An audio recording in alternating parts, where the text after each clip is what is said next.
10th class. Good morning. आज basically हम थोड़ा सा कार्बन पढ़ेंगे। कार्बन बहुत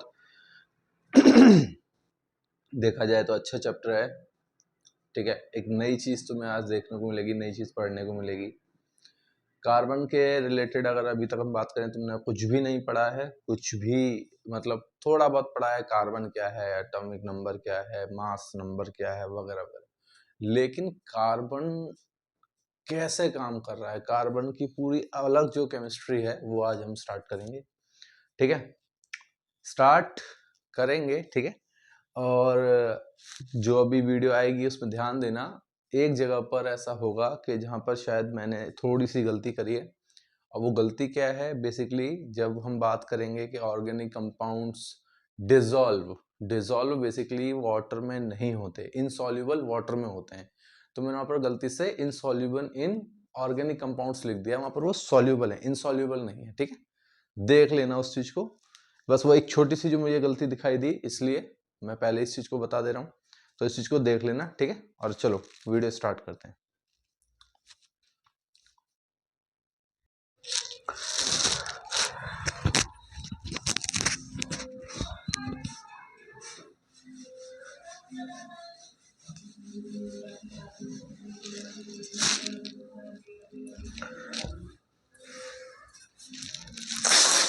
क्लास 10th, चलो भाई स्टार्ट करते हैं कार्बन चैप्टर। क्योंकि मैंने जैसे तुम लोगों को बोला था कि कार्बन पढ़ाऊंगा, ध्यान से पढ़ लेना। बहुत इंपॉर्टेंट चैप्टर है, चीज़ों को लेकर अगर समझें इस चीज़ को तो बहुत ज़्यादा इंपॉर्टेंट है। कैसा इंपॉर्टेंट है समझ में धीरे धीरे आता जाएगा। क्यों इंपॉर्टेंट है ये भी आएगा, चीज़ों को देखोगे समझोगे, आसान है। केमिस्ट्री में अगर बात करूं, क्लास 10th में अगर कोई सबसे ज़्यादा बड़ा चैप्टर और सबसे ज़्यादा थोड़ा सा मतलब कठिन कह सकते हो, मतलब अगर नहीं पढ़ोगे ढंग से तो समझ में नहीं आएगा। वैसे अगर पढ़ लोगे तो इजी है, अदरवाइज नहीं आना तो बिल्कुल नहीं आना, ठीक है। कार्बन स्टार्ट करने जा रहा हूँ, ध्यान से देखेंगे सारी चीज़ों को, क्या होता है, कैसे होता है, क्या नहीं होता है। उसको स्टार्ट करने से पहले कुछ बातें कर लेते हैं। कार्बन में बेसिकली अगर हम बात करें तो कार्बन क्यों इम्पॉर्टेंट है, कार्बन किस वजह से इम्पॉर्टेंट है, तो उसके पीछे जो रीज़न है बेसिकली कि कार्बन एक ऐसा एलिमेंट है जहाँ से बेसिकली हमने ऑर्गेनिक केमिस्ट्री का स्टार्ट किया। ऑर्गेनिक केमिस्ट्री जो स्टार्ट होती है वो कार्बन से ही होती है, कार्बन की ही मतलब एक तरीके से कहा जाता है। हम जब कार्बन एलिमेंट की स्टडी करते हैं, कार्बन के कंपाउंड्स की स्टडी करते हैं, तो हम बेसिकली हम ऑर्गेनिक केमिस्ट्री की स्टडी कर रहे हैं। अब ऑर्गेनिक केमिस्ट्री है क्या, ऑर्गेनिक केमिस्ट्री को अगर समझना है तो उससे पहले कुछ और बातें जानो। क्या बातें हैं, अगर हम बात करें कि केमिस्ट्री की, तो केमिस्ट्री जो होती है वो जनरली 3 हिस्सों में डिवाइड की गई है।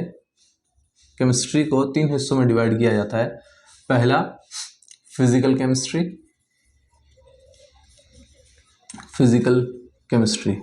अब फिजिकल केमिस्ट्री क्या है, फिजिकल केमिस्ट्री का मतलब है जब आप किसी की फिजिकल प्रॉपर्टीज पर या फिर किसी की सिर्फ फिजिकल चीज़ों पर डिस्कस करें, मतलब हम किसी भी एलिमेंट की, किसी भी चीज़ की फिजिकल प्रॉपर्टीज या चीज़ों पर हम डिस्कस कर रहे हैं, तो वो हमारी फिजिकल केमिस्ट्री में काउंटेबल होता है। जैसे कि हमने क्लास 9th में जो चैप्टर तुम लोगों ने पढ़े होंगे, अगर याद हो तो, वैसे मुझे पता है तुम्हें याद नहीं होगा बट तब भी थोड़ा सा याद कर लेते हैं। जैसे हमने पढ़ा था, जो पहला चैप्टर था हमारा था is matter around us pure, sorry second chapter था is matter around us pure, matter in our surroundings हैं, स्ट्रक्चर ऑफ एटम और एटम्स एंड मॉलिक्यूल्स। बेसिकली हम कर क्या रहे थे, अगर हम मैटर इन आवर सराउंडिंग की बात करें तो हम कह रहे थे कि भैया मैटर है, मैटर की अपनी अपनी प्रॉपर्टीज होती हैं, अगर मैटर रिएक्ट कर रहा है तो भाई क्या है क्या नहीं है, सारी चीज़ें थी। Evaporation, melting point, boiling point, हम उसकी फिजिकल प्रॉपर्टीज पे बात कर रहे थे। कोई केमिकल फॉर्मूला नहीं था, कोई केमिकल रिएक्शन नहीं था वहाँ पर हमारे सामने, तो फिजिकल प्रॉपर्टी की बात कर रहे थे। सेकंड में भी हमने वही बात करी कि ट्रू सॉल्यूशंस होते हैं, कंपाउंड होते हैं, एलिमेंट्स होते हैं, मेटल होते हैं, नॉन मेटल होते हैं, ठीक है।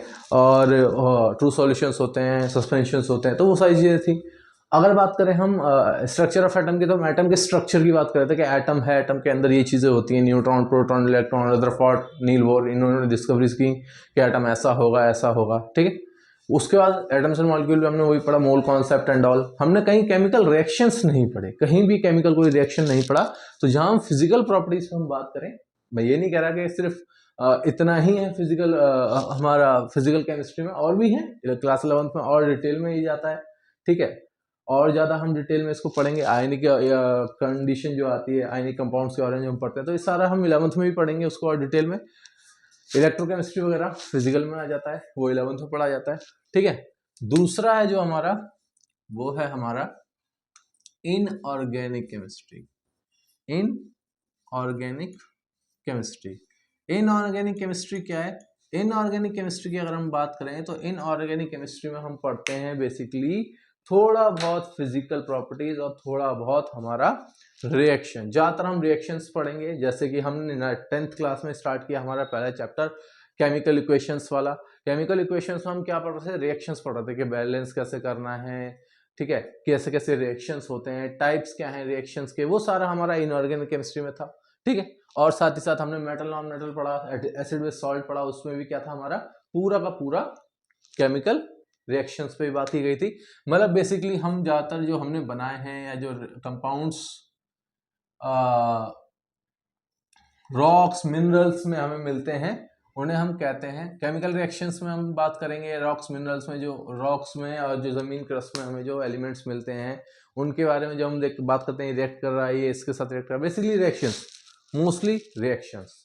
ये रिएक्शंस हो रहे हैं, कैसे हो रहे हैं, क्या हो रहा है, क्या नहीं हो रहा है, ऑलमोस्ट। उसके बाद जो तीसरा है, जो आज तक तुम लोगों ने कभी नहीं पढ़ा, ना ही शायद नाम तो सुना होगा, पढ़ा नहीं पढ़ा वो तुम्हें पता होगा, पढ़ा तो नहीं होगा, नाम जरूर सुना होगा, ऑर्गेनिक केमिस्ट्री। ऑर्गेनिक केमिस्ट्री क्या है? देखो, ऑर्गेनिक केमिस्ट्री की डेफिनेशंस अगर हम दें तो ऑर्गेनिक केमिस्ट्री वो केमिस्ट्री है basically study of carbon atom, carbon के कंपाउंड्स, कार्बन एटम कैसा होता है, क्या कंपाउंड्स बनाता है, कैसे कंपाउंड्स बनाता है, क्या है क्या नहीं है, ठीक है। अब अगर ऑर्गेनिक केमिस्ट्री की स्टार्टिंग की बात करें तो स्टार्टिंग तो देखो बहुत अलग हिसाब है उसका, वो हम आगे पढ़ेंगे कि स्टार्ट कैसे हुआ, क्या है कंडीशंस।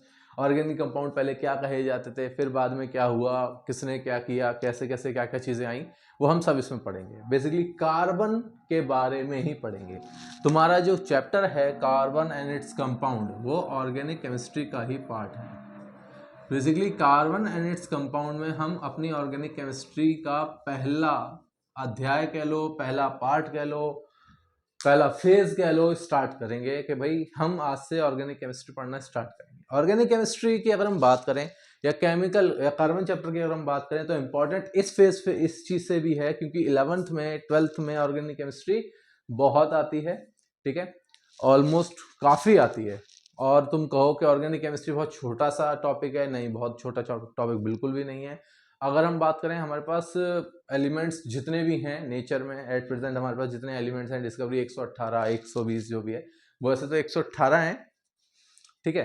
तो उनमें से सारे एलिमेंट्स की प्रॉपर्टीज, सारे एलिमेंट्स के रिएक्शन, सारे एलिमेंट्स के कंपाउंड्स हम ले लें, उन्हें एक तरफ रख दें, और अकेले कार्बन के सारे रिएक्शन, सारी प्रॉपर्टीज अगर हम एक तरफ रख दें, सॉरी सारे कंपाउंड्स अगर हम एक तरफ रख दें, तो तब भी ऑर्गेनिक केमिस्ट्री पूरी केमिस्ट्री से, फिजिकल ऑर्गेनिक सबसे अकेली बड़ी है, बहुत बड़ी है ऑर्गेनिक केमिस्ट्री, छोटी मोटी चीज़ नहीं है।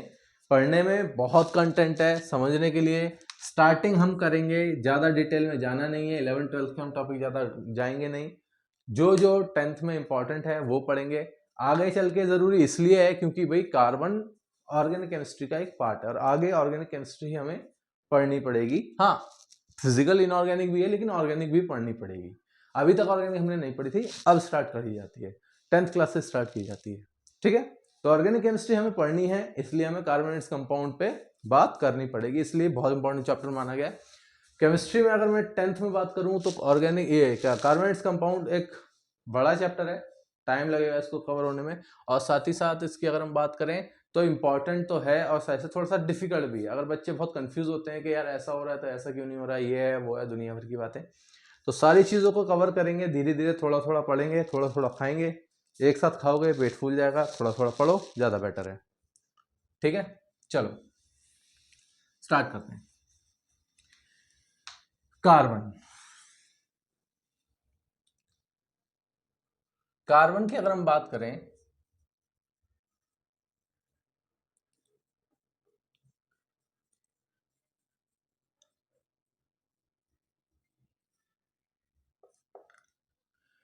कार्बन की अगर हम बात करें तो सबसे पहले अगर हमें कार्बन ही पढ़ना है तो हमें कार्बन की ही बारे में जानकारी लेनी पड़ेगी।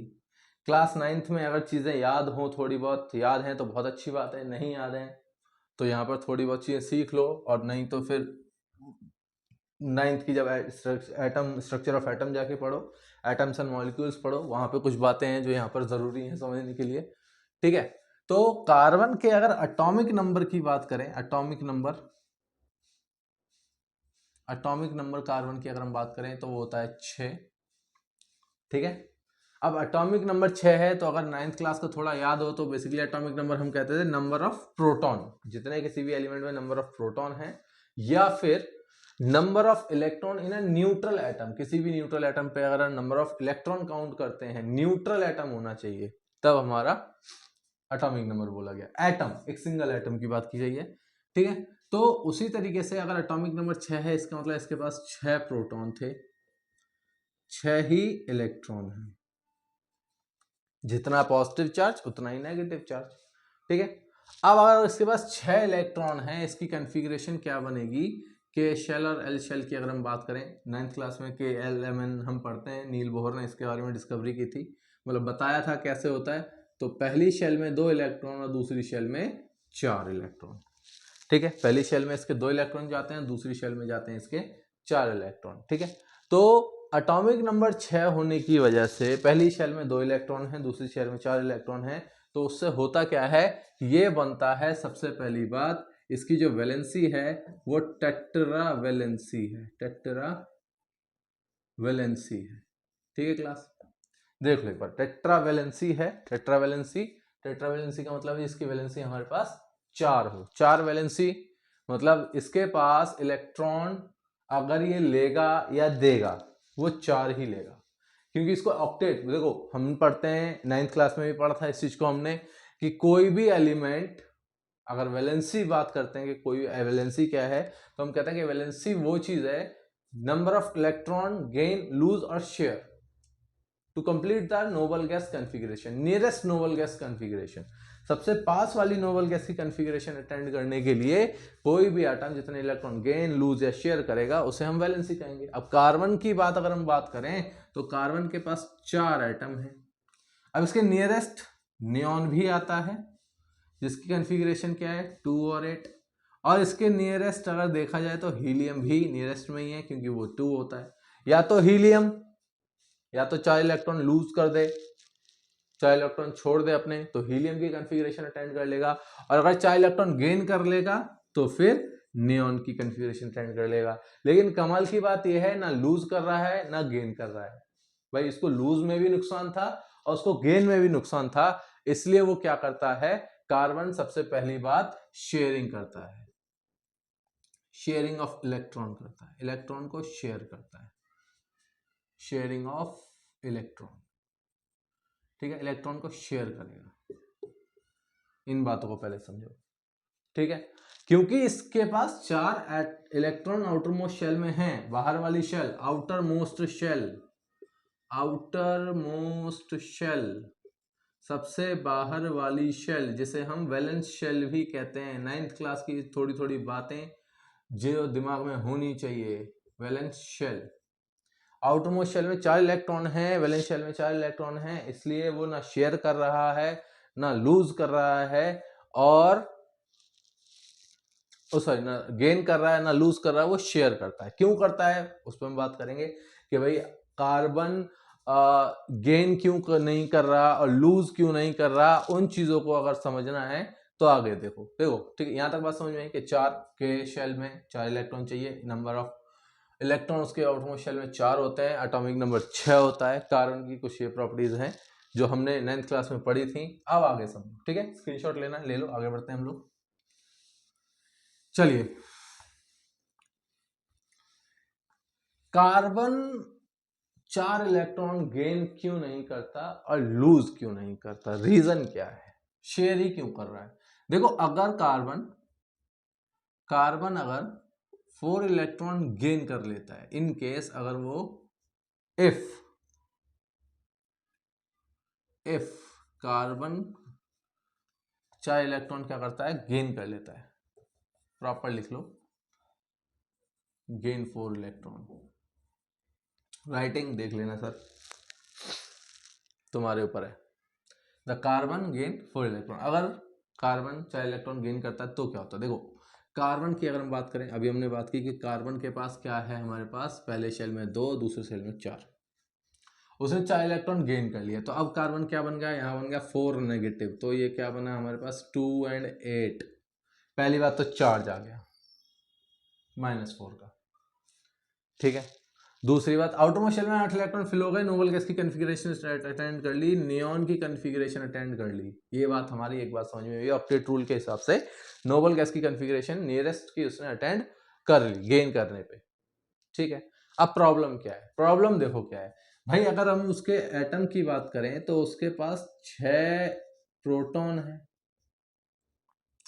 लेकिन अब क्या हो रहा है कि पहले शेल में तो 2 इलेक्ट्रॉन थे और दूसरी शेल में आ गए हैं 8 इलेक्ट्रॉन।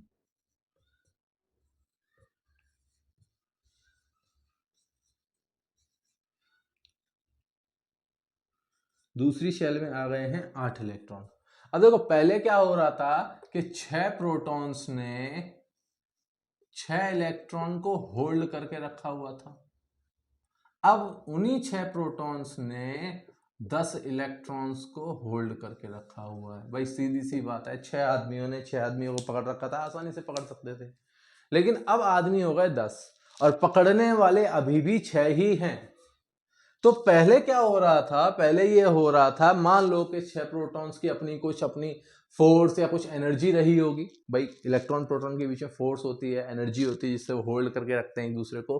तो पहले 6 प्रोटॉन 6 इलेक्ट्रॉन को होल्ड करके रख रखते हैं, मतलब 6 प्रोटॉन की एनर्जी 6 इलेक्ट्रॉन्स पे इक्वली डिस्ट्रीब्यूट हो रही थी। भाई मेरे पास 6 रोटियां हैं, मैंने 6 लोगों को बांटनी है, तो एक एक रोटी सबको दे दूंगा, ठीक है, समझ में आती है बात। अब मेरे पास रोटियां तो 6 ही हैं, लेकिन लोग हो गए 10, लोग 10 हो गए, 10 हो गए, इसका मतलब वहां पर कहानी बदल गई। अब जो है हर बंदे को जो रोटी मिलेगी कम मिलेगी, ठीक है, या तो भाई छोड़ना पड़ेगा 4।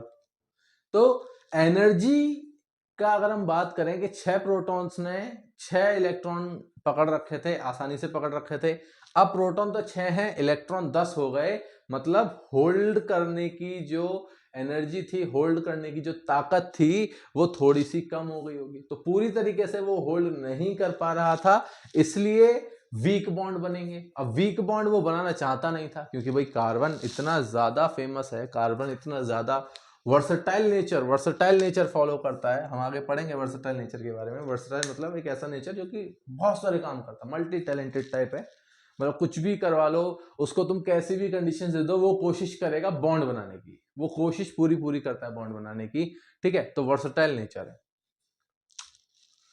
तो भाई अगर वो 4 इलेक्ट्रॉन गेन कर रहा था तो उसे दिक्कत ये आ रही थी कि वो उसके बॉन्ड स्ट्रांग नहीं हो रहे थे। अगर वो 4 इलेक्ट्रॉन गेन करता तो बॉन्ड उसके स्ट्रांग नहीं होते। देखो क्लास, एक छोटी सी बात समझाता हूँ। हर एटम दुनिया में चाहता है मिनिमम एनर्जी पे रहना। ये क्लास 11th में 12th में हम ज्यादातर बात करते हैं कि हर एलिमेंट दुनिया में चाहता है मिनिमम एनर्जी। मिनिमम एनर्जी का मतलब है वो चाहेगा कि उसके पूरे सिस्टम की एनर्जी मिनिमम हो। एग्जाम्पल समझना है इसको तो ऐसे मानो कि जैसे पूरा सिस्टम, अगर हम बात करें नेचर की, अगर हम बात करें भाई तुम्हारी, अगर हम बात करें कि तुम भी चाहोगे कि हम अपनी मिनिमम एनर्जी में रहें, मतलब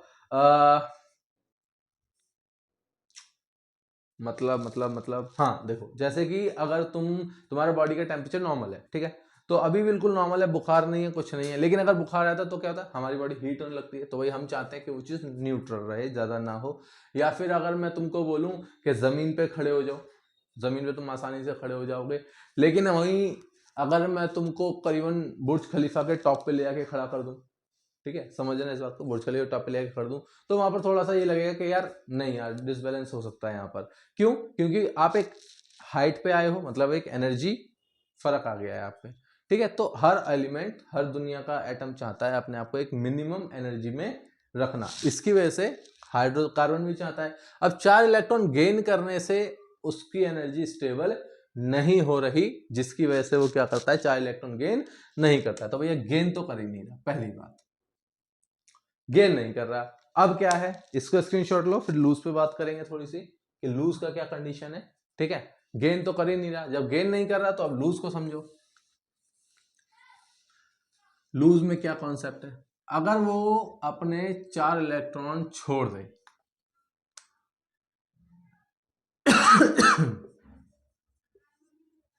4 इलेक्ट्रॉन उसने छोड़ दिए। अब 4 इलेक्ट्रॉन अगर छोड़ दिए मतलब कार्बन पे क्या बन गया, 4 पॉजिटिव बन गया प्लस 4 इलेक्ट्रॉन उसने छोड़ दिए। अब इस कंडीशन में उसने जो कॉन्फ़िगरेशन अटेंड की वो अटेंड कर दी हीलियम की। हीलियम के पास आउटर मोस्ट शेल में 2 इलेक्ट्रॉन होते हैं और कार्बन के पास भी अब क्या हुआ, 4 इलेक्ट्रॉन चले गए तो अब कितने बचे, 2। ठीक है, बट ये काम भी नहीं कर रहा। क्यों नहीं कर रहा भाई, क्यों नहीं कर रहा? सबसे पहली बात अगर ये 4 इलेक्ट्रॉन लूज कर देगा तो बहुत ही ज्यादा रिएक्टिव हो जाएगा, बहुत ज्यादा रिएक्टिव हो जाएगा भाई। 4 इलेक्ट्रॉन उसने लूज कर दिए, अब उसको इलेक्ट्रॉन की नीड है। अब नीड क्यों है, नीड किस वजह से है, नीड इस वजह से है कि भैया सेम कहानी है, ये हमारे पास 6 प्रोटॉन हैं और 2 इलेक्ट्रॉन आ गए आउटरमोस्ट शेल में और कुछ है ही नहीं। पहले 10 लोगों में 10 रोटी, सॉरी 6 लोगों में 6 रोटी जा रही थी, अब 6 लोगों में 6 रोटियां 2 लोगों को खानी है भाई, ज्यादा हो गई, एनर्जी ज्यादा हो गई, यहाँ पर 2 इलेक्ट्रॉन्स पे फोर्स ज्यादा आ गई, इस पे इन पे भाई इफेक्ट ज्यादा आने लगा प्रोटॉन का, समझ रहे हो। दूसरी बात इस वजह से क्या ये चाहता है कि भाई मेरे पास पॉजिटिव चार्ज ज्यादा है, मैं अपने आप को न्यूट्रल करना चाहता हूं। हर एलिमेंट क्या चाहता है, अपने आप को कोशिश करेगा न्यूट्रल करना। न्यूट्रल करने के पीछे लिए अब वो रिएक्टिव है, और वो न्यूट्रल कैसे कर सकता है, 4 इलेक्ट्रॉन्स के पास क्या है, वो चाहेगा अपने इलेक्ट्रॉन्स को कहीं से उठाए और अपने आप को न्यूट्रल करे। तो इस वजह से वो 4 इलेक्ट्रॉन लूज भी नहीं कर सकता। ठीक है, 4 इलेक्ट्रॉन ना लूज कर सकता है, ना ही 4 इलेक्ट्रॉन वो गेन कर सकता है। तो फिर क्या करना है, जब ना लूज कर रहे हो भैया ना गेन कर रहे हो तो क्या करना है, तो बेसिकली कार्बन क्या करता है, कार्बन करता है शेयरिंग ऑफ इलेक्ट्रॉन। कार्बन करता है हमारा शेयर करता है, शेयरिंग करता है इलेक्ट्रॉन्स की। ठीक है,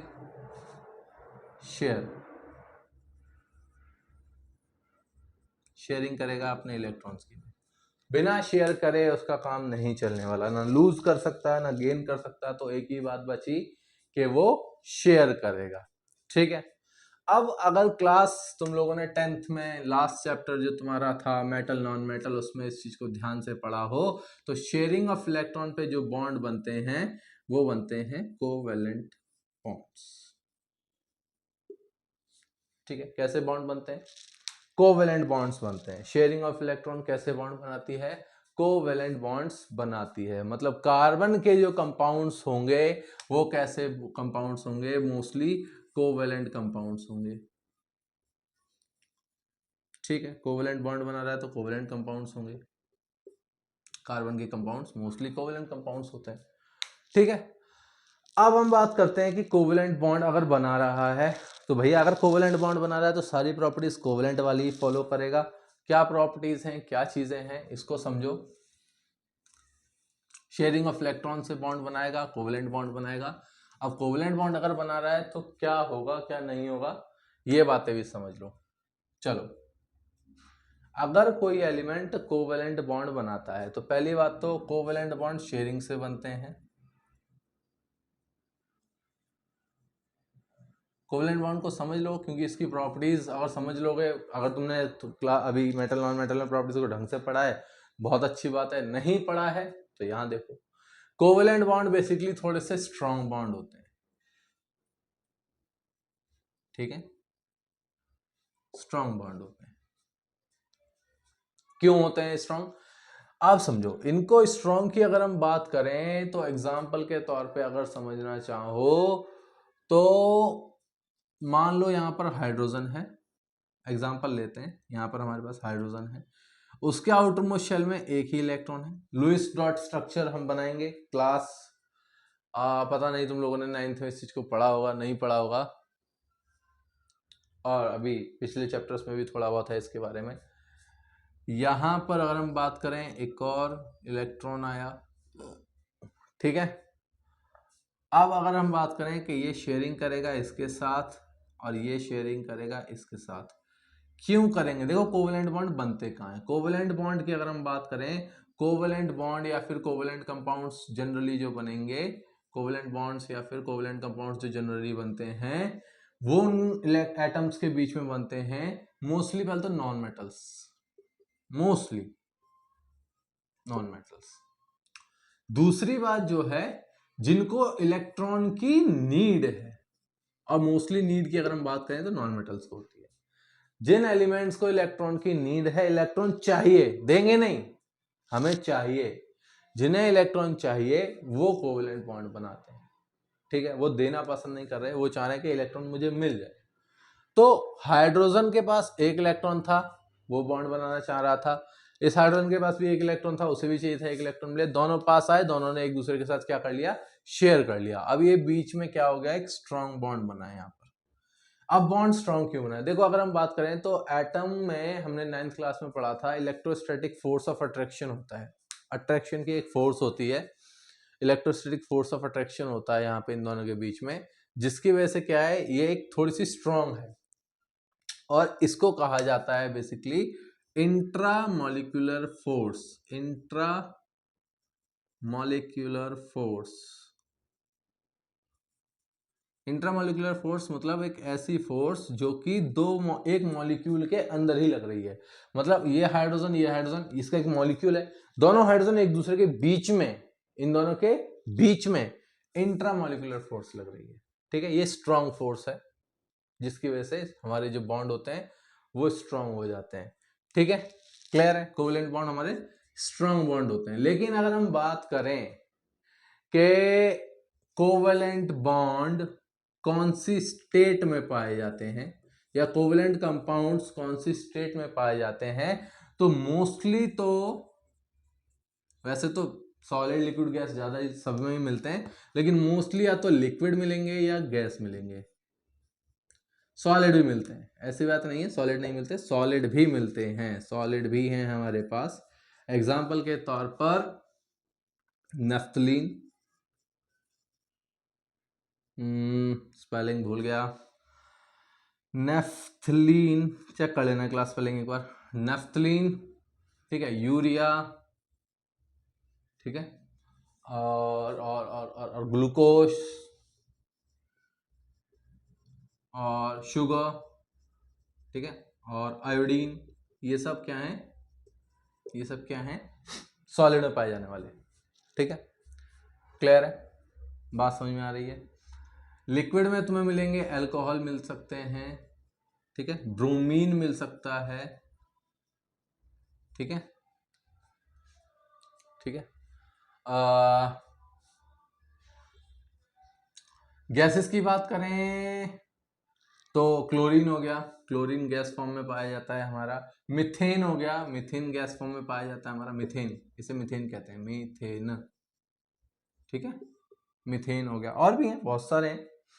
ठीक है, ये सारे एक देखा जाए तो सॉलिड में भी मिलेंगे, लिक्विड में भी मिलते हैं, और गैस में मिलते हैं। एक बात ध्यान में रखना, जैसे मैंने यहां पर आयोडीन लिया है, I2,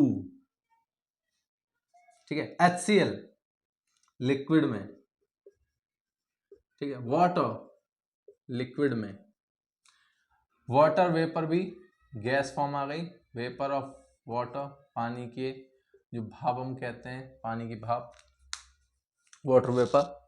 ठीक है, तो ये सब हमारे अलग अलग फॉर्म में पाए जाते हैं। आयोडीन देखो, same element, same element, urea, glucose, sugar, different elements मिलेंगे। ठीक है भाई, कार्बन, हाइड्रोजन, ऑक्सीजन, शुगर में भी होता है, ग्लूकोज में भी होता है।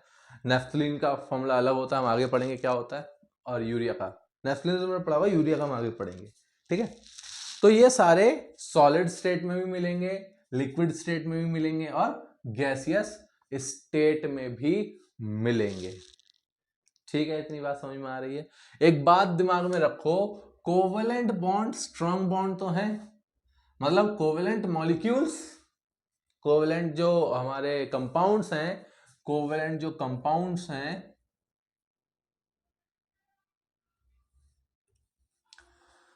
यहां देखते हैं, इसको मिटा देते हैं, पहले स्क्रीनशॉट ले लो इसका, फिर इसको मिटा के आगे समझते हैं।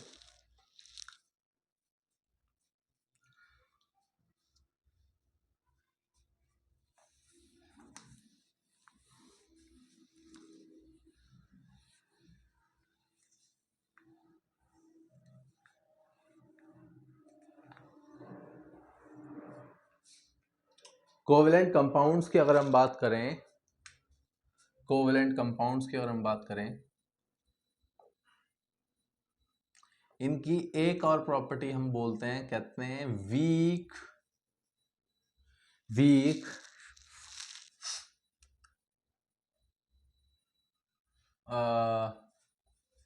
लो melting and boiling point, low melting and boiling point, boiling point. इसका रीजन क्या है? रीजन क्या है भाई इसका लो मेल्टिंग बॉइलिंग पॉइंट का? लो मेल्टिंग और बॉइलिंग पॉइंट का क्या रीजन हमारे सामने आता है? तो कहा जाता है कि मेल्टिंग और बॉइलिंग पॉइंट की अगर हम बात कर रहे हैं यहां पर, तो कोवेलेंट कंपाउंड में वीक इंटरमॉलिक्यूलर फोर्स होते हैं, या अट्रैक्शन जो होगा, फोर्स जो होगी अट्रैक्शन की, वो वीक होगी। अब देखो मैंने तुम्हें दो बातें बताई, एक तो इंट्रामॉलिक्यूलर और एक इंटरमॉलिक्यूलर, ठीक है? इंट्रा और इंटर, फर्क है दोनों में। इंटरमॉलिक्यूलर फोर्सेस वीक हैं, इसलिए कोवेलेंट कंपाउंड्स के मेल्टिंग और बॉइलिंग पॉइंट लो होते हैं। एग्जांपल जानना है तो boiling point of ethanol, ethanol एक कार्बन का कंपाउंड है, बेसिकली ऑर्गेनिक कंपाउंड है, या कहें हम एक कोवेलेंट कंपाउंड है, तो इसका बॉइलिंग पॉइंट करीबन 78 डिग्री सेल्सियस होता है, ठीक है? क्यों? रीजन है इंटरमॉलिक्यूलर फोर्स वीक होगी। फर्क क्या है इंट्रामॉलिक्यूलर और इंटरमॉलिक्यूलर? तो देखो, जैसे हम एक एग्जांपल ले रहे हैं, मेरे पास है HCl, ठीक है? HCl की अगर हम बात करें तो HCl के बीच में ये जो बॉन्ड बन रहा है HCl का, ये एक कोवेलेंट बॉन्ड है। यहां जो फोर्स लगेगी ये लगेगी इंट्रामॉलिक्यूलर,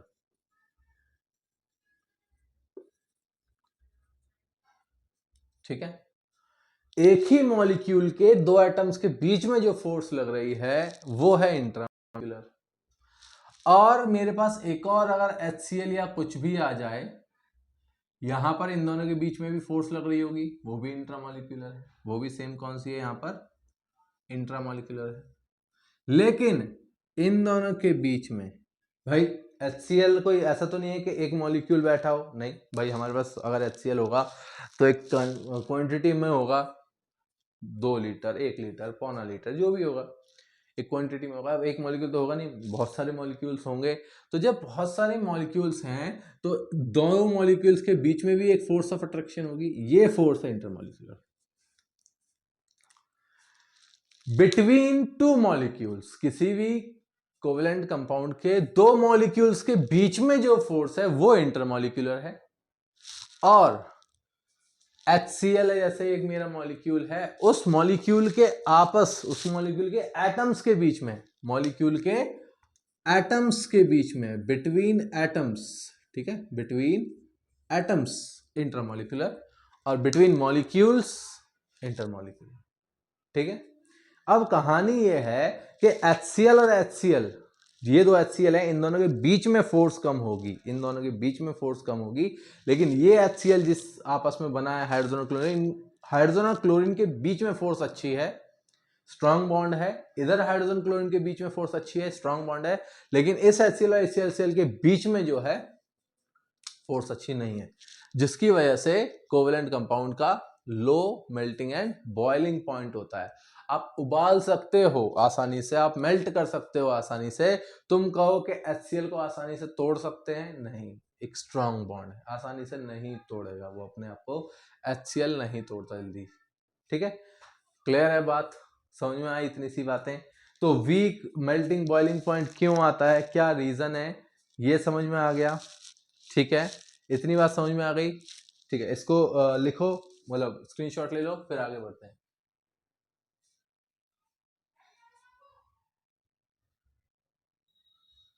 ठीक है, चले आगे बढ़े।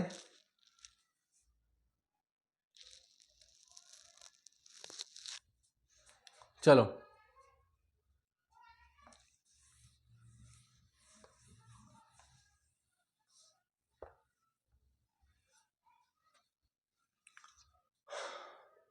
ठीक है, कुछ और बात कर लेते हैं, जैसे कि सॉल्युबिलिटी, क्या कंडीशन है इसकी भी। कोवेलेंट कंपाउंड सॉल्युबिलिटी पर क्या कहते हैं, सॉल्युबिलिटी के मामले में क्या कह रहे हैं। वैसे तुम लोगों ने पढ़ा होगा इसे मेटल नॉन मेटल में, नहीं पढ़ा इसलिए अलग से इसको थोड़ा सा समझा रहा हूँ ताकि कंफ्यूज ना हो तुम लोग। ठीक है, सॉल्युबिलिटी की अगर हम बात करें तो मोस्टली कार्बन कंपाउंड्स या फिर मोस्टली कोवेलेंट कंपाउंड्स, अभी हम कोवेलेंट कंपाउंड्स की बात कर रहे हैं। कोवेलेंट कंपाउंड्स आर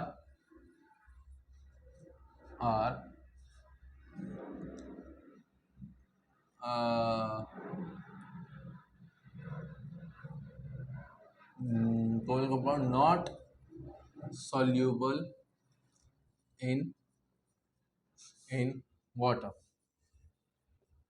ठीक है, ज्यादातर कोवेलेंट कंपाउंड पानी में सॉल्यूबल नहीं होते हैं। उसके पीछे जो रीजन है वो हम आगे पढ़ लेंगे कि क्यों नहीं होते हैं, वो पोलर नॉन पोलर की कहानी। ठीक है, तो मोस्टली कोवेलेंट कंपाउंड्स जो हैं सॉल्यूबल नहीं होते पानी में। ये ज्यादातर आपको अगर मिलाने हैं, अगर आपको मिक्स करने हैं, ये आपको इनसॉल्यूबल होंगे। इनसॉल्यूबल जो होंगे कोई भी कोवेलेंट कंपाउंड, इनसॉल्यूबल जो होगा हमारा वो कोवेलेंट कंपाउंड में ही होगा। ठीक है, इनसॉल्यूबल होंगे कोवेलेंट कंपाउंड जो होंगे वो सिर्फ और सिर्फ मोस्टली कोवेलेंट कंपाउंड्स में ही होगा। जैसे कि एग्जांपल के तौर पर एक टॉपिक पढ़ा जाता है tincture of iodine. Tincture of iodine, tincture of iodine में होता क्या है, हम आयोडीन को मिला देते हैं अल्कोहल में। देखो दोनों के दोनों क्या है, ये भी कोवेलेंट ये भी कोवेलेंट, इससे बनता है टिंचर ऑफ आयोडीन। तो इनसॉल्यूबल कोवेलेंट कंपाउंड्स में ही होंगे। कोवेलेंट कंपाउंड्स की सॉल्युबिलिटी कोवेलेंट कंपाउंड्स में ही होती है। हाँ एक्सेप्शन है, ऐसा नहीं कहेंगे कि हम एक्सेप्शन नहीं है, एक्सेप्शन है हमारे पास। एक्सेप्शन है जैसे कि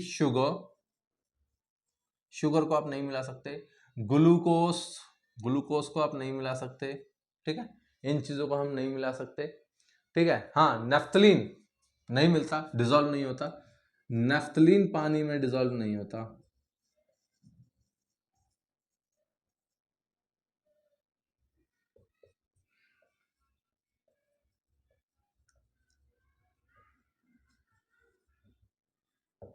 ठीक है, ग्लूकोज हो जाएगा, शुगर हो जाएगा, यूरिया हो जाता है, यूरिया ये डिसॉल्व हो जाते हैं पानी में आसानी से।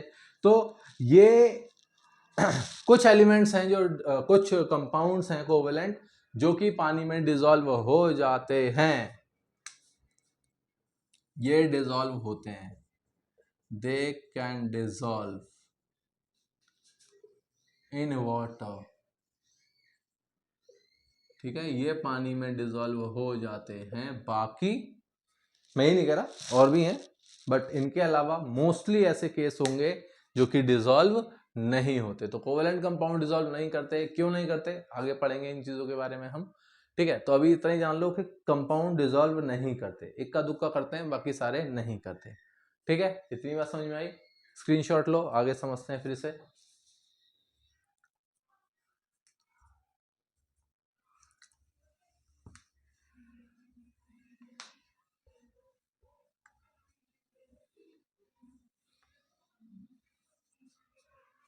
चलो आगे समझो, कंडक्टिंग इलेक्ट्रिसिटी, इलेक्ट्रिक कंडक्टिविटी के बारे में इनका क्या ख्याल है, इलेक्ट्रिकल कंडक्ट करते हैं कि नहीं। कंडक्ट इलेक्ट्रिसिटी की अगर हम बात करें तो कंडक्ट इलेक्ट्रिसिटी,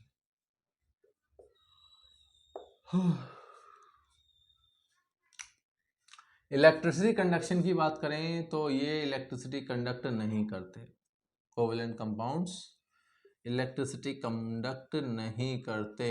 एक्सेप्शन यहाँ भी हैं, ऐसी बातें नहीं हैं कि एक्सेप्शन नहीं होंगे, बहुत बढ़िया सा एक्सेप्शन है, सुना होगा HCl, लेकिन वो भी कहानी है कि वो पानी में होना चाहिए, एक्वस होना चाहिए। एक्वस का मतलब है पानी में डिसॉल्व होना चाहिए। क्यों नहीं करते कंडक्ट इलेक्ट्रिसिटी? क्योंकि शेयरिंग का खेल है, आयंस डिसोसिएट नहीं करेंगे, आयंस प्रोड्यूस नहीं करेंगे, ठीक है, आयंस डिसोसिएट नहीं करेंगे। बेसिकली कहने का मतलब क्या है? कहने का मतलब ये है कि अगर मैं जैसे NaCl की बात करूं तो NaCl को अगर पानी में डालूं तो Na+Cl बनेगा, Na+Cl नेगेटिव। ये आयंस में कन्वर्ट हो गया, इसलिए आसानी से इलेक्ट्रिसिटी कंडक्ट कर रहा था। देखो HCl भी होता है, HCl को अगर हम पानी में डालें तो H पॉजिटिव Cl नेगेटिव, ये तो एक्सेप्शन में ही है हमारे सामने, इसे तो हमने एक्सेप्शन बोल ही दिया कि भाई ये ऐसा कोवेलेंट कंपाउंड है जो कि पानी में डिसॉल्व होने पर, पानी में मिलने के बाद ये क्या करता है? आयंस डिसोसिएट करता है और इलेक्ट्रिसिटी कंडक्ट करता है, ठीक है। लेकिन लेकिन लेकिन सब नहीं करते, सारे एलिमेंट्स, सारे कोवेलेंट कंपाउंड नहीं करते। मोस्टली ऐसे हैं, मोस्टली क्या ऑलमोस्ट सारे ही हैं, एक आधा छोड़ के ऐसे HCl आ गया, ठीक है, वो इलेक्ट्रिसिटी कंडक्ट करता है, बाकी कोई भी इलेक्ट्रिसिटी कंडक्ट नहीं करता। ये पुअर कंडक्टर होते हैं इलेक्ट्रिसिटी के, इलेक्ट्रिसिटी कंडक्ट नहीं करते, ठीक है। बात समझ में आई? इलेक्ट्रिसिटी कंडक्ट ये नहीं करते हैं, ठीक है। यहां तक कोई दिक्कत है? यहां तक चलें आगे, चलो। तो क्लास अभी तक तुमने क्या सीखा? तुमने देखा कि भाई यहाँ पर हम जो पढ़ रहे थे, यहाँ पे जो कॉन्सेप्ट हम पढ़ रहे थे कि भाई कोवेलेंट कंपाउंड की प्रॉपर्टीज ऐसा होता है, इलेक्ट्रिसिटी कंडक्ट कुछ करते हैं एक आधा, ठीक है, और स्ट्रॉन्ग बॉन्ड होते हैं, लेकिन मेल्टिंग बॉइलिंग पॉइंट कम होता है, सॉल्यूबल वाटर में कम होते हैं, ठीक है, और क्या नाम है हमारा, सॉलिड, लिक्विड और गैस तीनों में मिलते हैं। एक और जो मेन बात है जो पढ़ी जाती है, जो हम समझते हैं यहाँ पर, वो क्या है? वो ये है कि कोवेलेंट जो बॉन्ड बनते हैं ना, कोवेलेंट बॉन्ड्स, वो जनरली 3 तरीके के बॉन्ड बनते हैं, 3 तरीके के बनते हैं। कौन से? पहला बॉन्ड होता है सिंगल बॉन्ड, सिंगल बॉन्ड,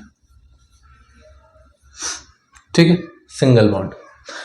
तुम लोगों ने पढ़ा होगा इस बारे में, अभी मेटल नॉन मेटल में भी हम इस चीज को पढ़े थे। दूसरा होता है डबल बॉन्ड, तीसरा होता है ट्रिपल बॉन्ड।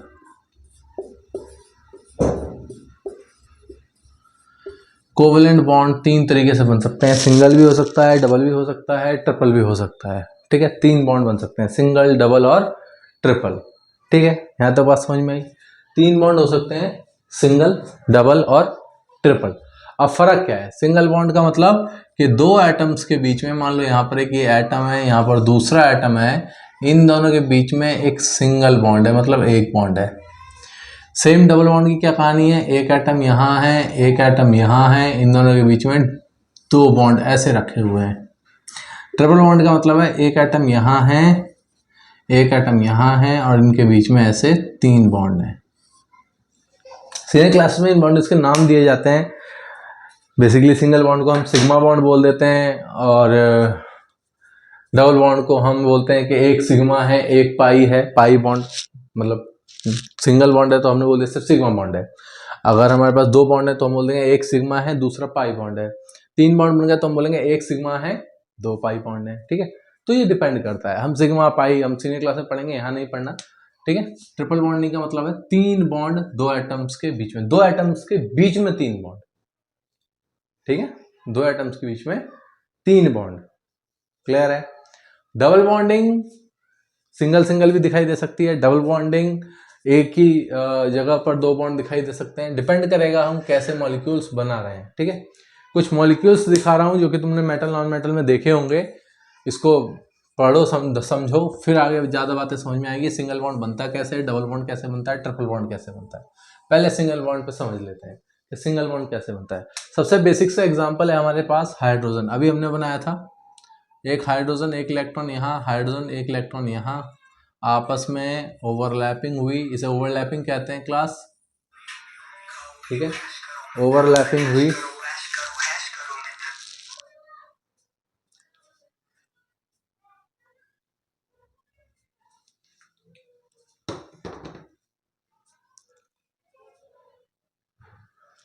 ठीक है। सिंगल बॉन्ड में क्या हुआ, आपस में जब हम सिंगल बॉन्ड की बात करते हैं तो सिंगल बॉन्ड में क्या होता है, ओवरलैपिंग। ओवरलैपिंग का मतलब क्या है, ये चीज़ ओवरलैपिंग, सर्कल जो हम बनाते हैं इसे कहते हैं ओवरलैपिंग हुई है बेसिकली। तो जब दो इलेक्ट्रॉन मिलकर एक ही जगह पर बैठे हों तो वो बनाएंगे सिंगल बॉन्ड या फिर सिग्मा बॉन्ड। ठीक है, सिंगल बॉन्डिंग है ये।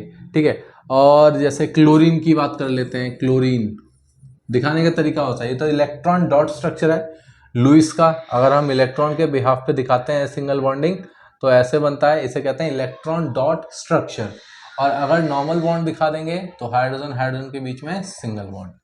ठीक है, क्लोरीन की बात करते हैं। अब देखो लुईस डॉट स्ट्रक्चर बनाते हैं जब भी हम क्या चेक करते हैं, आउटर मोस्ट शेल में कितने इलेक्ट्रॉन है। क्लोरीन की अगर हम बात करेंगे तो 2, 8 और 7, सबसे बाहर वाली शेल में 7 इलेक्ट्रॉन है, हम 7 इलेक्ट्रॉन रखेंगे। ठीक है, तो ये रहे 1, 2, 3, 4, 5, 6 और 7। इस क्लोरीन का 1, 2, 3, 4, 5, 6 और 7। बेसिकली है क्या, यहाँ पे 7 है, इसको 1 चाहिए भाई, क्योंकि कोवेलेंट बॉन्ड हम पढ़ते आ रहे हैं कि जिसको इलेक्ट्रॉन चाहिए देगा नहीं, लेने की कोशिश करेगा। ठीक है, तो ये भी चाहता था मैं इलेक्ट्रॉन ले लूँ, ये भी चाहता था मैं इलेक्ट्रॉन ले लूँ, इन्होंने क्या कर लिया, आपस में शेयर कर लिया। नॉन मेटल्स जनरली बनाते हैं कोवेलेंट बॉन्ड, शेयरिंग हो गई, सिंगल बॉन्ड बना क्लोरीन क्लोरीन के बीच में। ठीक है, ये सिंगल बॉन्डिंग का ये तरीका है। और देखना है, और देखो कार्बन CH4, वैसे हम आगे देखेंगे इस चीज को। CH4, carbon comes with 1 hydrogen, इधर एक और हाइड्रोजन, इधर एक और हाइड्रोजन, एक और हाइड्रोजन। अब देखो डिपेंड करता है देखने का तरीका क्या है। CH4 हमने बनाया है, CH4 बनाया है, देखने का तरीका क्या है कि कार्बन और हाइड्रोजन के बीच में सिग्मा बॉन्ड है, सिंगल बॉन्ड है, सिग्मा बॉन्ड नहीं बोलना, सिंगल बॉन्ड है। ठीक है, और यहाँ भी कार्बन हाइड्रोजन के बीच में सिंगल बॉन्ड है, यहाँ भी कार्बन हाइड्रोजन के बीच सिंगल बॉन्ड है, ये भी कार्बन हाइड्रोजन के बीच सिंगल ही बॉन्ड है। लेकिन कार्बन टोटल 4 बॉन्ड बना रहा है और हाइड्रोजन एक ही बॉन्ड बना रहे हैं। ठीक है, हर हाइड्रोजन एक बॉन्ड बना रहा है, कार्बन टोटल 4 बॉन्ड बना रहा है, और हाइड्रोजन और कार्बन के बीच में एक सिंगल बॉन्डिंग हो रखी है। तो कई बार तुम्हें ऐसा दिखाई देगा कि 3 बॉन्ड, जैसे यहाँ पर कार्बन 4 बॉन्ड, हाइड्रोजन 4 बॉन्ड बना रहा है, कार्बन 4 बॉन्ड बना रहा है, तो 4 बॉन्ड का मतलब कार्बन टेट्रावेलेंट है, 4 बॉन्ड बनाएगा, लेकिन वो हर एलिमेंट के साथ एक एक बॉन्ड बना रहा है, तो सिग्मा बॉन्ड है, मतलब सिंगल बॉन्ड है। लेकिन वो बना 4 रहा है तो टेट्रावेलेंट है, 4 बॉन्ड बना रहा है। ठीक है, तो ये कहानी हो सकती है कि सिंगल बॉन्डिंग में तुम्हें ये भी चीज दिखाई दे कि वहां पर एक बॉन्ड ना हो करके, जैसे आगे ज्यादा डिटेल में समझ में आएगा जब हम H2O देखेंगे और O2 देखेंगे तो ज्यादा बेटर ये बात समझ में आती है कि कहाँ पर सिंगल बॉन्डिंग है, कहाँ पर डबल बॉन्डिंग है। बेसिकली कोई भी एलिमेंट कितने भी बॉन्ड बनाना चाहें वो उसकी वैलेंसी पे डिपेंड करेगा, वो सिंगल बॉन्ड बनाएगा, डबल बॉन्ड बनाएगा, ट्रिपल बॉन्ड बनाएगा, ये डिपेंड करता है उसकी वैलेंसी पे।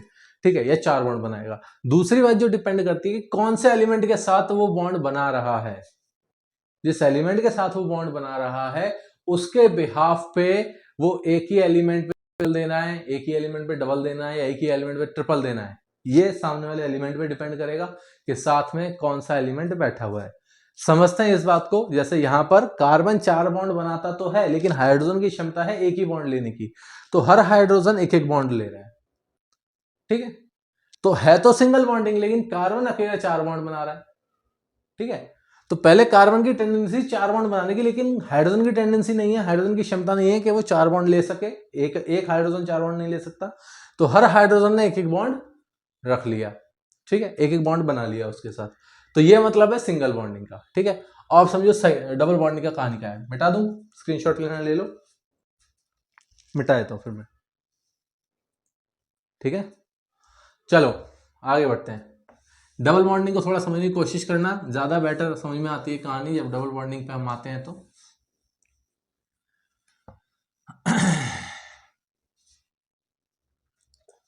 डबल बॉन्ड,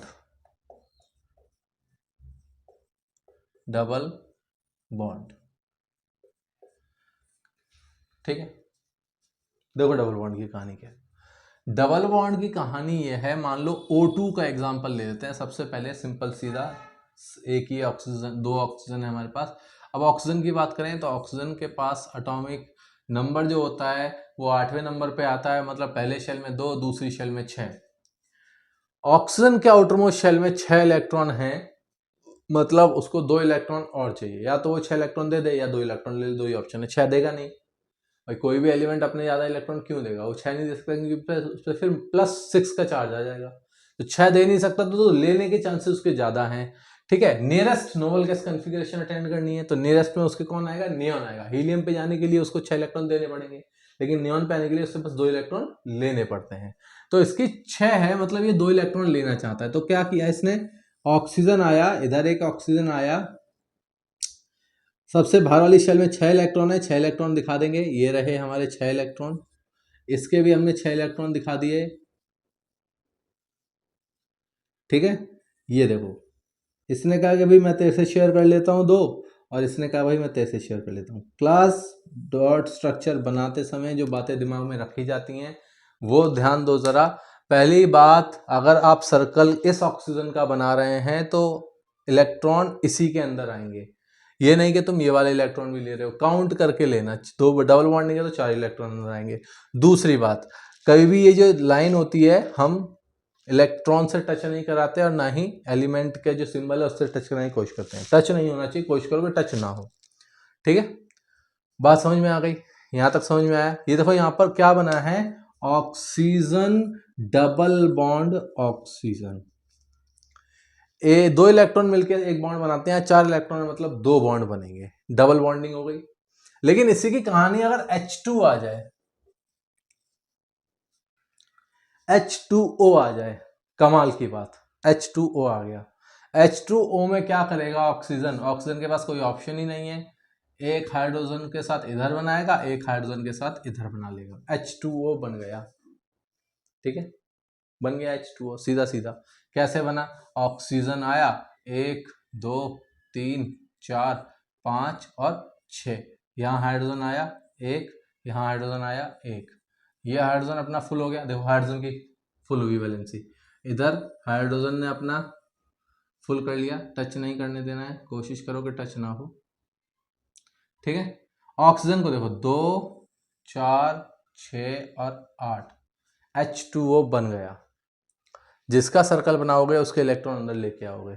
ठीक है, H2O बन गया।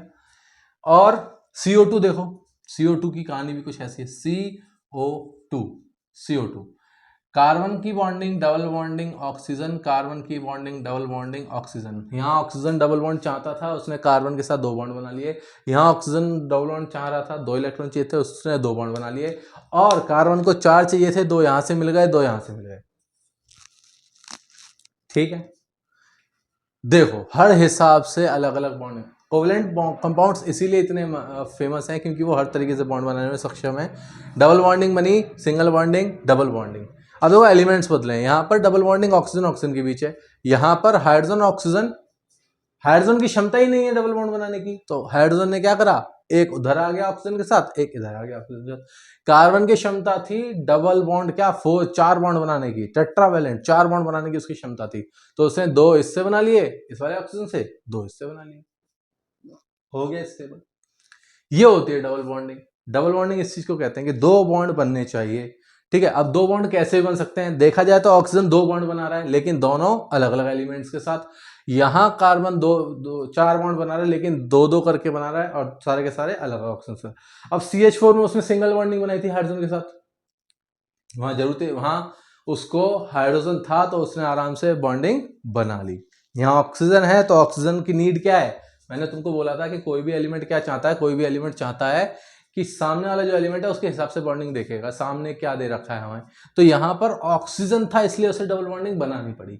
हाइड्रोजन होता वो कोशिश करता कि सिंगल बॉन्डिंग पे काम करे क्योंकि हाइड्रोजन डबल बॉन्ड नहीं बना सकता। क्लियर है, बात समझ में आ गई। डबल बॉन्डिंग कहते हैं इसे। अब देखो ट्रिपल बॉन्डिंग, ट्रिपल बॉन्डिंग की क्या कहानी है।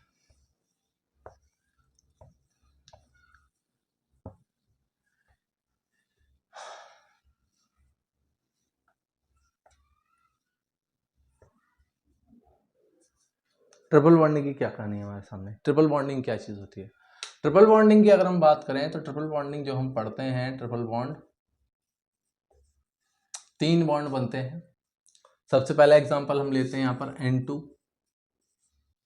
N2, N क्या है इसकी 2 और 5। नाइट्रोजन एटॉमिक नंबर 7 होता है, पता है ना। एटॉमिक नंबर नहीं पता तो याद कर लो, 9th क्लास में चीज़ें सिखाई गई हैं। अब तो 10th में तुम्हारे चैप्टर हटा दिया है पीरियोडिक टेबल, अदरवाइज 10th में भी तुम्हें याद करने पड़ते। कोई नहीं, हटा दिया है, CBSE ने हटाया है। बाकी देखते हैं, जरूरत पड़ी तो उसकी वीडियो बनाएंगे। एटॉमिक नंबर 7, ठीक है। आउटर मोस्ट शेल में 5 इलेक्ट्रॉन, जिसकी इच्छा हो पढ़ लेना, बना दूंगा उसकी वीडियो भी मैं। 5 इलेक्ट्रॉन हो गए, ठीक है। अब इसको कितने चाहिए, 3 चाहिए, या तो ये 5 दे दे या 3 ले ले। तो 3 लेने में इसको फायदा है, तो ये क्या करेगा, नाइट्रोजन आउटर मोस्ट शेल में 5 इलेक्ट्रॉन, 1 2 3 4 5, 1 2 3 4 5।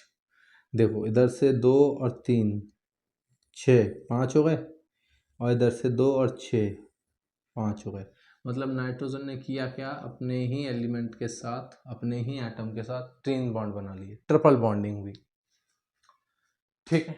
उसकी क्षमता थी 3 बॉन्ड बनाने, तो बना ली। हाइड्रोजन सिंगल बॉन्ड क्यों बना रहा है, उसकी क्षमता ही नहीं है, उसके पास है ही नहीं एटम बनाने के लिए, इलेक्ट्रॉन ही नहीं है, तो कैसे बनाएगा, ठीक है। अगर इस चीज को तुम देखना चाहो तो NH3 भी बनता है। अब क्या हुआ, N आया, एक हाइड्रोजन इधर, एक हाइड्रोजन इधर और एक हाइड्रोजन इधर, देखो आया N, 2 बॉन्ड बना के 1 2 3, एक हाइड्रोजन इधर आ गया, एक हाइड्रोजन इधर आ गया, एक हाइड्रोजन इधर आ गया। सर्कल ये हुआ कंप्लीट, इधर से सर्कल ये हुआ कंप्लीट, और इधर से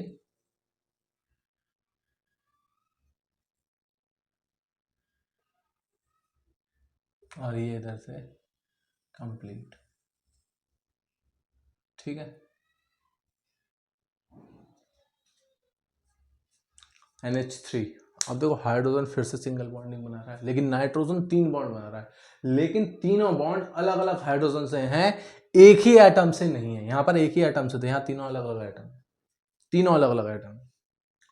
क्लियर है, बात समझ में आ रही है। ये चीज होती है।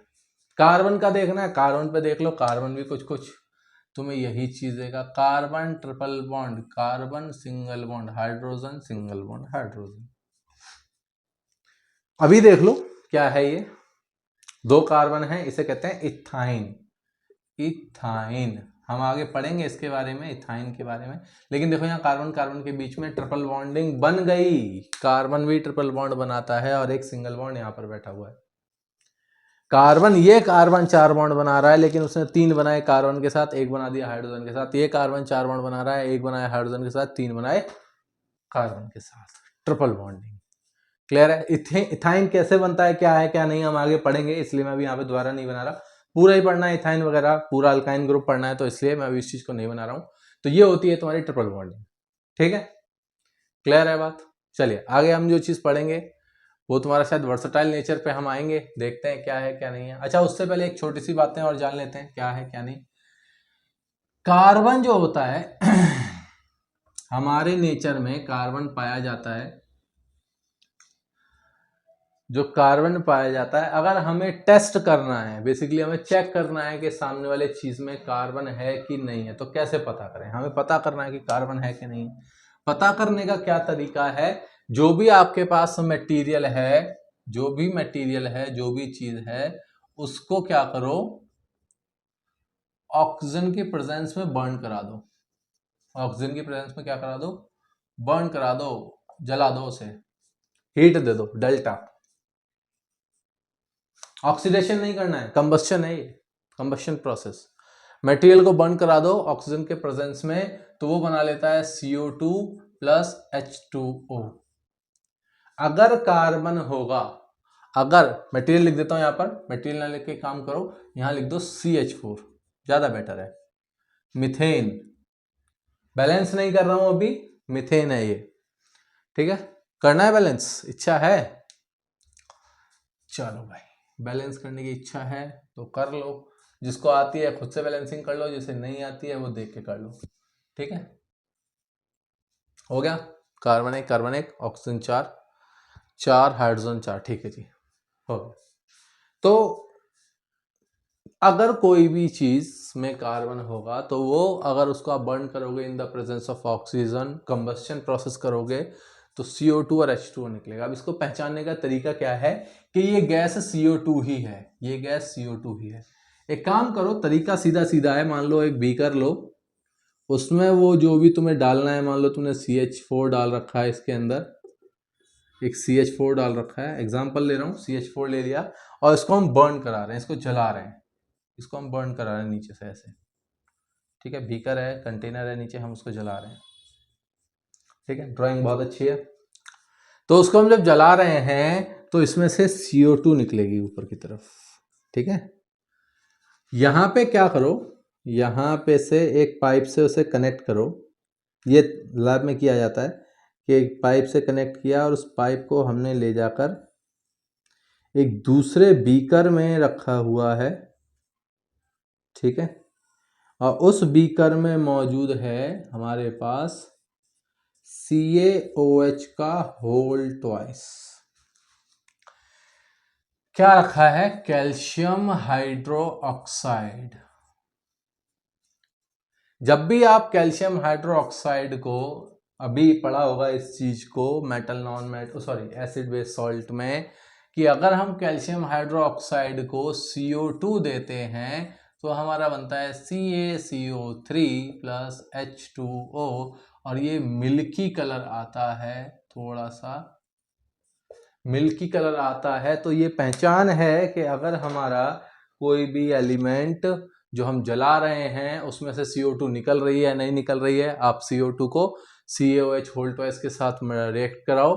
अगर वो मिल्की कलर चेंज कर रहा है, मिल्की कलर में आ रहा है, मतलब CaCO3 बन रहा है, और ये जो गैस होगी ये कौन सी होगी? Carbon dioxide. और जो कंपाउंड होगा उसके अंदर क्या होगा? कार्बन होगा। कार्बन की प्रेजेंस को पहचानने का सबसे सिंपल तरीका है, सबसे इजी तरीका है, ठीक है। बात समझ में आ गई? टेस्ट पूछ लिया जाता है कई बार कि बताओ कैसे पहचाने हम, तो ये तरीका है, याद कर लो, एग्जाम में अगर आ गया तो सॉल्व कर लेना, ठीक है। मिटा दूं इसे? चलो ठीक है, मिटा दूं, चलो